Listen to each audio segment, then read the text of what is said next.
So thank you. It's my pleasure to do this award tonight. Had a moment to spend with the mayor and his lovely family. He's here with his lovely wife, Joyce, his two children, Jacob and Julianne, and his mother, Irene. So it's been my pleasure. A couple things you may not know before I get into my prepared remarks. The mayor was a very interesting fellow. I learned a few things sitting at the table here tonight. Number one, he practiced law for 19 years. He's authored a book. And one thing that most of you probably do not know about him, he's an avid guitar player. The mayor sings regularly with Sam Stone at the Saturday morning market in downtown St. Petersburg. And actually, one of the things that I also learned is that he also performed with the Marshall Tucker Band twice. So on to my prepared remarks. Okay, I know you're watching the clock. Okay. National politics, as played out here in Washington, can make anyone cynical. If you need an antidote, it also helps to look down at the local level. That's where you'll find elected leaders who really bring people together, leaders like St. Petersburg's Mayor Rick Baker. Baker's a Republican who was widely admired in a Democratic city. He ran for re-election in 2005 and didn't lose a single precinct in St. Petersburg. There's a good reason why. Baker has made it his mission to improve every part of the city, and he has succeeded. With new retail and entertainment complex and rapidly growing residential population in downtown St. Petersburg is now booming. What really is impressive, though, is the progress Baker made with Midtown, one of St. Pete's poorest neighborhoods. Baker was confident Midtown could never recover if the city invested in it. He bought a library, a post office, a health center, and a college campus. You saw some of that earlier on the video. Today, violent crime is down and new businesses are opening. Baker is doing things like that in other neighborhoods as well, with new parks, bike trails, and swimming pools. Soon St. Petersburg will have a playground within a half mile of every home in the city. Then there are the public schools. As mayor, Baker doesn't control the schools, but he knew he couldn't ignore them. So he raised more than $11 million in private donation. He recruited 1,000 mentors for students and found a corporate partner for every school. It is this kind of ingenuity that turns a good city into a great one. And that's the reason tonight we honor Rick Baker as a Public Official of the Year. Welcome, Rick.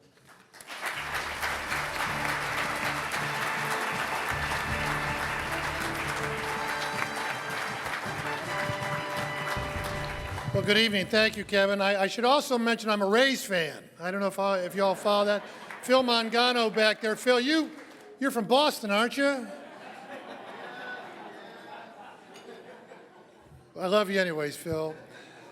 Well, thank you, Kevin, and it is a great honor. First, thank you to Governing Magazine and to Times Publishing and everybody responsible for this. It's an honor for me to just be standing here, and I'm thankful for it.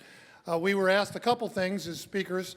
One to be brief, and several times now, and so I will try to accommodate that as best I can.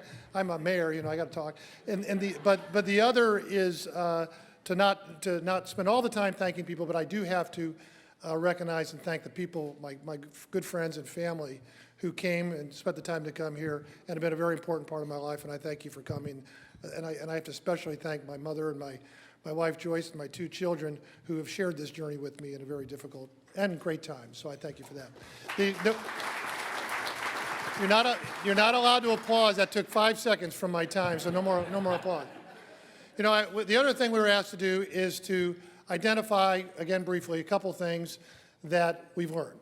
And I'm going to do that. I'm going to identify two things that I've learned since having this great job for almost 8 years now. The first is I've learned that, in my opinion, public service is not a sprint and it's not a marathon. It's a relay race. And St. Petersburg is going through a remarkable time as a city. It's unbelievable where it's going right now. But I refer to it as a 25-year overnight success because it's coming great now, but I recognize that for a lot of years, an awful lot of people that came before me in many different capacities pulled the wagon to get it to the point where it is today. And I'm just thankful to be here at the end and to be able to celebrate it. But I think as public servants, we should always remember that no matter how many great things we do, there was a foundation waiting for us when we got here, and constantly look back and recognize the folks that came before us. And the second thing I've learned, and this is one I really take to heart, I've come to believe that there is an immense power in deciding. When you decide, you're not deciding you're going to try to do something. When somebody comes to me and says, I'm going to try, they're not going to do it. You decide you're going to do it. And I believe once you make that decision and you step forward, then you find that people and resources and blessings follow that effort. I absolutely believe that to be true. And the one example I'm going to give before I sit down is Midtown St. Petersburg, which you heard about, the most economically depressed part of our city, and that had higher crime rates and had problems with it, significant problems with it as part of our inner city. We made a decision that we were going to redevelop Midtown and that we were going to have a seamless city, which means that you don't go from one part of the city to another part of the city. And all of a sudden you see boarded up buildings and vacant lots and people selling drugs in the street corners and children growing up in an environment where you and I wouldn't want our children to grow up in. We wanted it to be seamless. So we went on that effort. And it's amazing what's come behind us through many different ways for the effort. And it's been hugely successful as part of the renaissance of our city.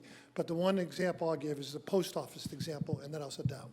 The post office example is when I campaigned in 2001, the people in Midtown told me, you know, we have 9 post offices in the St. Pete area. All of them sell stamps and packages except the one in Midtown. It's just a carrier exchange. They refuse to open the door. They don't let anybody in the post office. If you get a certified letter, you ring a doorbell. They open the window. You give the certified letter. They give it to you. You don't get to go in. And you say, can I buy stamps? No. Can I buy a pack? No. And then they slam the window shut. So they thought that was bad. And so when I became mayor, I went to the post office and I said, people think this is racist. You should open this post office for retail. And I don't have time, but I went to local postmaster, went to the statewide postmaster, went to the Southeast United States postmaster in Memphis, Tennessee, got the same answer, they wouldn't do it. So finally went to Jeb Bush, who was governor and had a little bit more pull than I did back then. And within a couple months after that meeting, I was meeting with the intergovernmental director of the President of the United States 2 blocks from here, off the White House. And within 2 blocks after that, we were sitting in St. Petersburg, and the post office came to us, and they agreed that if we paid to build the post office, they would operate a post office in Midtown St. Petersburg. We paid for it with HUD CDBG money. So my message is if you're willing to go to the White House to get stamps sold in Midtown St. Petersburg, then you have decided it's going to be a seamless city. And I think there is immense power in deciding those things. I want to thank you. Congratulations to all the other honorees. I've read about the great accomplishments of all of you. It's an honor for me to be standing on the same stage with you. And I thank God for all he's done in my life. Thank you.